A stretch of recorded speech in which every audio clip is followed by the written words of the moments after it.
नमस्कार मित्रों, मैं आपके सामने सिद्धार्थ अग्रवाल, आपका इंग्लिश शिक्षक उपस्थित हूँ। और कावेरी का पोम 3 कैनवस ऑफ सॉइल, जिसे माया एंथनी ने लिखा है ना, इसको आज डिस्कस करने जा रहा हूँ। बहुत ही सुंदर कविता है, बहुत ही अच्छी पोम है। तो यहाँ पर कैनवस ऑफ सॉइल का डीप मीनिंग है। ऐसा नहीं कि कैनवस ऑफ सॉइल आपने बता दिया हो गया, ऐसा नहीं है। इसका डीप मीनिंग है। इसका बहुत ही सुंदर, बहुत ही अच्छा, बहुत ही ब्यूटीफुल मीनिंग यहाँ पे दिखाई देता है, जिसमें पोएट ने गार्डनिंग को यानी बागवानी को एक आर्ट के रूप में बताया। ये मतलब गार्डनिंग करना एक आर्ट है।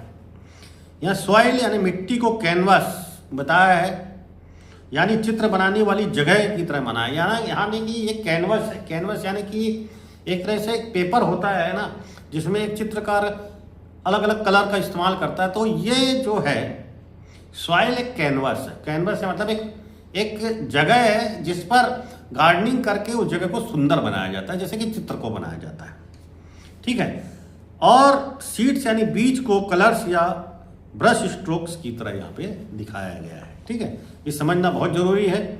इस पोम का आइडिया यह है कि नेचर भी एक आर्टिस्ट है, प्रकृति भी एक आर्टिस्ट की तरह ही व्यवहार करता है। जब हम गार्डनिंग करते हैं तो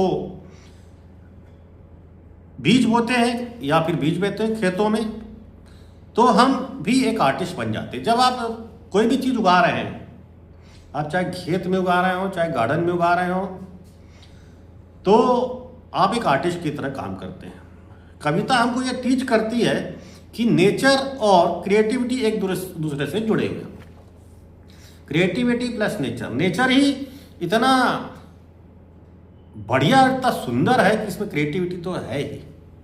इवन छोटी छोटी चीज़ों में भी सुंदरता छिपी होती है। आप ये समझ सकते हैं। शुरुआत में पोएट हमें गार्डनर का सीन दिखाता है, एक गार्डन का सीन दिखा रहा है। सबसे पहले आपको पोएट क्या कर रहा है, गार्डन का सीन दिखा देता है, जहाँ सॉइल एक खाली कैनवास की तरह होती है। यानी सबसे पहले आप जा रहे हैं, मिट्टी को देख रहे हैं, वहाँ पे आपको क्या दिख रहा है, कैनवास है। मिट्टी क्या है, कैनवास है। जैसे ही एक पेंटर अपने कैनवास पर पेंटिंग करने से पहले उसे प्रिपेयर करता है, जैसे आपने देखा होगा कि एक पेंटर जो होता है मिट्टी को पहले तैयार करता, मतलब कैनवास को तैयार करता है, उसी प्रकार से गार्डनर जो है मिट्टी को पहले तैयार करता है ना। तो वह उसको मिट्टी को अच्छे तरीके से क्लीन करता है, प्रिपेयर करेगा, उसको पानी देगा और उसे सॉफ्ट करेगा, ताकि उसमें सॉफ्ट जो सॉइल है उसमें ही वुड प्लांट सीड्स। ओके। और after that there will process होगा। ठीक है। ये बहुत सब सिंपल लगता है, एकदम आसान लगता है, लेकिन इसमें केयर और पेशेंस की नीड होती है। केयर यानी कि सावधानी, और पेशेंस यानी कि होती है आपकी धैर्य। इन दोनों चीज़ की नीड होती है। पोएट हमें बताता है, हमें पढ़ाता है, हमें समझाता है कि क्रिएशन के पीछे डेडिकेशन होता है, क्रिएशन के पीछे हार्ड वर्क होता है, क्रिएशन के पीछे पैशन होता है। पोएट बताता है कि सीड्स जब सॉइल में डाले जाते हैं, सॉइल में जब सीड्स डालेंगे तो धीरे धीरे जो सॉइल है ग्रो करता है। हमें कुछ नहीं दिखता, पर वो जो सीड है धीरे धीरे उसमें जीवन पनपता है। इसको बोलते हैं प्रोसेस ऑफ ग्रोइंग, चलता रहता है। यही जीवन से संबंधित है। जीवन में ग्रोथ एकदम से नहीं देखी जा सकती, धीरे धीरे ही होगी। यानी कि सीड का जीवन और एक मनुष्य का जीवन, दोनों को यहाँ पे जोड़ दिया गया है। और ये बता रहा है कि दोनों में ही ग्रोथ होती है, धीरे धीरे होती है। एकदम से ग्रोथ नहीं हो सकती, कोई एकदम से बड़ा नहीं हो सकता, कोई एकदम से एक बीज बढ़ के एक पेड़ नहीं बन सकता, धीरे धीरे टाइम लगेगा। बहुत बार हमें धीरज, पेशेंस रखना पड़ता है, विश्वास, बिलीफ रखना पड़ता है कि जो हम कर रहे हैं उसका रिजल्ट जरूर आएगा। तो इसका विश्वास रखें। धीरे धीरे जब प्लांट ग्रो करते हैं, गार्डन कलर से भर जाता है। अलग अलग फ्लावर्स अलग अलग शेप में ब्लूम यानी खिलने लगते हैं। यह बिल्कुल पेंटिंग की तरह दिखाई देता है, जहाँ हर फ्लावर अलग अलग कलर और डिज़ाइन को रिप्रेजेंट करता है। यह सीन एक पेंटिंग की तरह दिखाई देता है, जहाँ प्रत्येक फ्लावर का अलग कलर होता है, अलग अलग डिज़ाइन को रिप्रेजेंट करता है। ठीक है। जिस प्रकार से आपने देखा कि भाई मिट्टी में प्लांट उगा, फूल उसमें लगे, उसी प्रकार से कैनवस जिसमें चित्रकार जो है रंग भरता है, इसको इस तरह से आप समझ सकते हैं। पोएट की कल्पना बहुत सुंदर है और हमें यह बताता है कि गार्डनिंग ओनली प्लांट्स उगाना और बीज बोना नहीं, बल्कि एक क्रिएटिव प्रोसेस है। ये क्या है? क्रिएटिव प्रोसेस है, ठीक है। पोयम में नेचर की व्याख्या बहुत ही ब्यूटीफुली की गई। विंड्स का बहना, ब्लो होना, है ना, ब्रीज का बहना, सनलाइट की लाइट का पड़ना, पानी के ड्रॉप्स, वाटर के ड्रॉपलेट्स का गिरना मिलकर प्लांट को ग्रो करने में मदद करते हैं। ये सब चीज़ें जो हैं आपको बताया मैंने, इससे क्या होता है कि प्लांट ग्रो होता है। अर्थ यह है कि गार्डनर अकेला आर्टिस्ट नहीं है, बल्कि ये पूरी नेचर उसका साथ देती है, उसके साथ मिलकर के काम करती है। उसी तरह से मनुष्य के जीवन में टीम वर्क का कॉन्सेप्ट भी आता है। जहाँ नेचर के साथ काम किया जाता है तो रिजल्ट बहुत ही सुंदर आपको प्राप्त होगा। हर प्लांट यूनिक, डिफरेंट होता है, यूनिक होता है, अलग होता है। कुछ छोटा होता है, कुछ बड़ा होता है, कुछ कलर से पूर्ण होता है, कुछ सिंपल होता है, अलग अलग प्रकार के हो सकते हैं, परंतु हर प्लांट की एक अलग जगह है। यह हमारे जीवन को लेसन देता है। हर इंसान यूनिक होता है, हर इंसान की अपनी वैल्यू, यानी कि हर प्लांट, हर ट्री, उसका अलग महत्व है, ठीक है। आप चावल खाते हैं, चावल का भी प्लांट उगता है। सूरजमुखी का फूल, उसकी अलग जगह है। आप अपने आप को देखिए कि आपकी दुनिया में एक अलग जगह है, आपका एक अलग व्यक्तित्व है, आप महान व्यक्तित्व के धनी हैं। आपको एक जीवन मिला है, वो आपको एक ही बार मिला है, एक ही बार मिलेगा। तो हर चीज की इस दुनिया में वैल्यू है, यानी आप अपने आप को कभी छोटा मत समझें, क्योंकि आपकी, इंसान की बहुत वैल्यू होती है।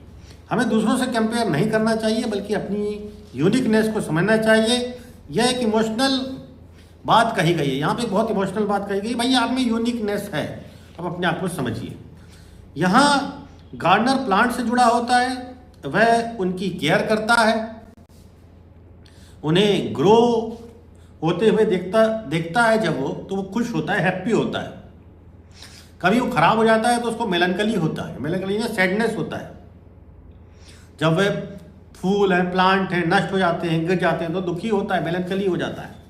जब हम कोई कार्य दिल से करते हैं तो हम उससे जुड़ जाते हैं। पोम का मैसेज यह है कि हमें बहुत कुछ यह सिखाता है, कई लेसन हमारे को नेचर देती है, और जो मेन मैसेज और लेसन जो हमें यह नेचर देती है वो होता है पैशंस। मित्रों, यह नेचर हमको देती है पैशंस। पैशंस यानी धैर्य, धैर्य रखना यानी धीरज रखना, ठीक है।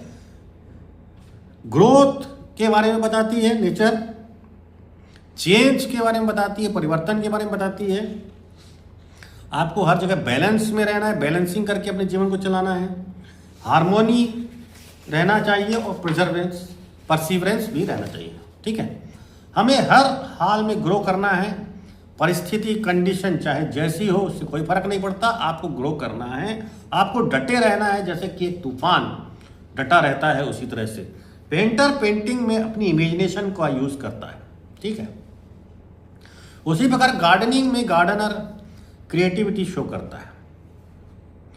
अब गार्डनर यह सोचता है पहले कि उसे क्या, कौन सा प्लांट लगाना है, कब लगाना है, कैसे लगाना है, कहाँ लगाना है, और गार्डन लिविंग आर्ट वर्क बन जाता है, ठीक है।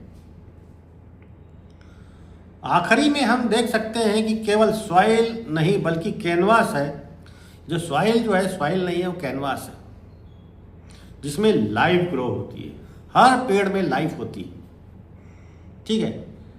आप पढ़ते हैं, साइंस में पढ़ते हैं, एक पेड़ कैसे बड़ा होता है, उसका भी लाइफ होती है। और हम सब आर्टिस्ट हैं जो अपनी लाइफ को ब्यूटीफुली पेंटिंग की तरह बना सकते हैं। बस हमें डेडिकेशन, पैशन, हार्मनी, परसिवरेंस की आवश्यकता है। स्टूडेंट सीख सकते हैं क्रिएटिविटी के बारे में, पैशन के बारे में, how to develop in life के बारे में। लाइफ मित्रों बहुत सुंदर है बच्चों, लाइफ बहुत सुंदर है। कैनवास में खिले फूलों की तरह इसको एंजॉय करो, अपने जीवन को एंजॉय करो। ब्यूटी आपके अंदर है, बाहर है, प्रकृति में है, हर जगह होती है। बस आपको उसे पहचानने की आवश्यकता है। नेचर के साथ आपको जीना है, नेचर के बीच में जीना है, उसे नष्ट नहीं करना है, उसे और उन्नत और बढ़िया बनाने की कोशिश करना है। नेचर की तरह आप ग्रो करें और एक अच्छा ह्यूमन बीइंग बने। और इस तरह से हमने यह चैप्टर ख़त्म कर लिया है। अगर आपको मेरा जो मैं बोलता हूँ आपको अच्छा लगता है तो ज़रूर अपने मित्रों के साथ लाइक, शेयर और पॉजिटिव कमेंट ज़रूर करें। धन्यवाद। मैं आपका शिक्षक